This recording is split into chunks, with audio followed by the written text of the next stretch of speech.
আসসালামু আলাইকুম। আশা করি সবাই ভালো আছেন। আলহামদুলিল্লাহ আমিও ভালো আছি। আজকে আর একটা ভিডিও নিয়ে আসলাম আমার সন্তানের আপনাদের জন্য। যাই হোক, আপনাদের বা আমাকে কেউ যদি প্রশ্ন করে আপনার মেইন সম্পদটা কি, প্রাইম অ্যাসেটটা কি, আমরা কিন্তু তখন অনেকেই বলি যে আমাদের মেইন সম্পদ বাড়ি, গাড়ি, টাকা পয়সা, এটসেট্রা এটসেট্রা। কিন্তু আসলে একবার খেয়াল করে দেখছেন এই সম্পদগুলো কিন্তু একটাও আমাদের মেইন অ্যাসেট না। কারণ কি, আমরা যখন মৃত্যুবরণ করি তখন কিন্তু নট এ সিঙ্গেল মানিও কিন্তু আমরা সাথে নিতে পারি না, অর্থাৎ সম্পদগুলো কিন্তু মেইন না। তাহলে মেইন সম্পদটা কি? মেইন সম্পদটা হচ্ছে অনেকগুলাই আছে, তার ভিতরে অন্যতম যেটা আমার কাছে মনে হয় সেটা হচ্ছে আল্লাহ প্রদত্ত আমাদের যে নিয়ামত সন্তান, এই সন্তানগুলাই আমাদের প্রাইম অ্যাসেট, এগুলাই আমাদের মেইন সম্পদ। কারণ কি, আমার যেহেতু বস্তুগত সম্পদ কোনোটাই আমি কবরে নিতে পারি না, তার ওগুলা সম্পদ বলে গ্রহণযোগ্য হারায় ফেলে। তো সেই কারণেই আমার মনে হয় মেইন সম্পদ আমাদের অন্যতম একটা সম্পদের মধ্যে সেটা হচ্ছে আমাদের সন্তান।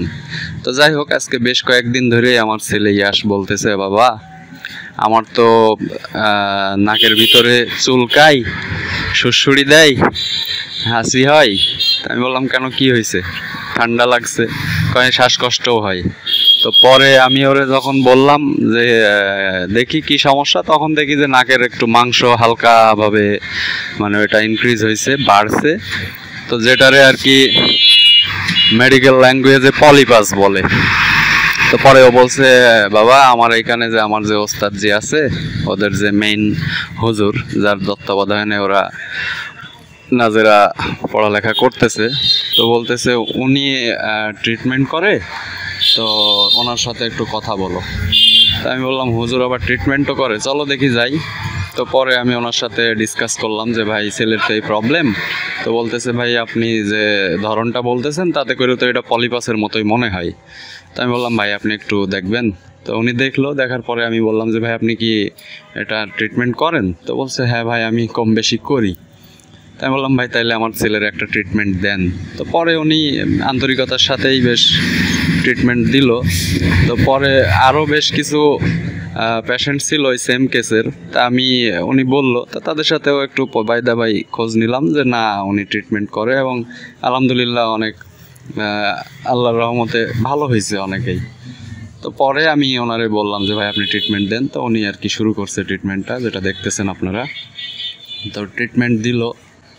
তো আমি বললাম, ভাই আপনি যে ইয়াটা করেন, আপনার তো ওইভাবে কোনো ভিজিবিলিটি দেখি না, প্রচারণা দেখি না। তো বলছে যে ভাই প্রচারণা তো আমার দরকার হয় না, আমি যাদেরকে ট্রিটমেন্ট করছি ওই এইভাবেই আর কি, তাদের ধরে ধরে একটা দুইটা করে এইভাবে আমার কাছে পেশেন্ট আসে। তো পরে আমি ওনারে বললাম যে ভাই শুরু করলো। তো উনি বলছে যে ভাই চেনা বৈদ্যের পৈতা লাগে না, তার যে ভালো ডাক্তার তার ওইভাবে আসলে প্রচারণা লাগে না। তো কথাটা আসলেই ভালো লাগলো আমার, কারণ যে ভালো কিছু জানে বা ভালো কিছু করে তার লোকজন খুঁজে বাইর করে নেয় অটোমেটিক্যালি। তো সেইটাই আর কি দেখলাম। তো সবাই দোয়া করবেন যাতে ও সুস্থ হয় দ্রুত।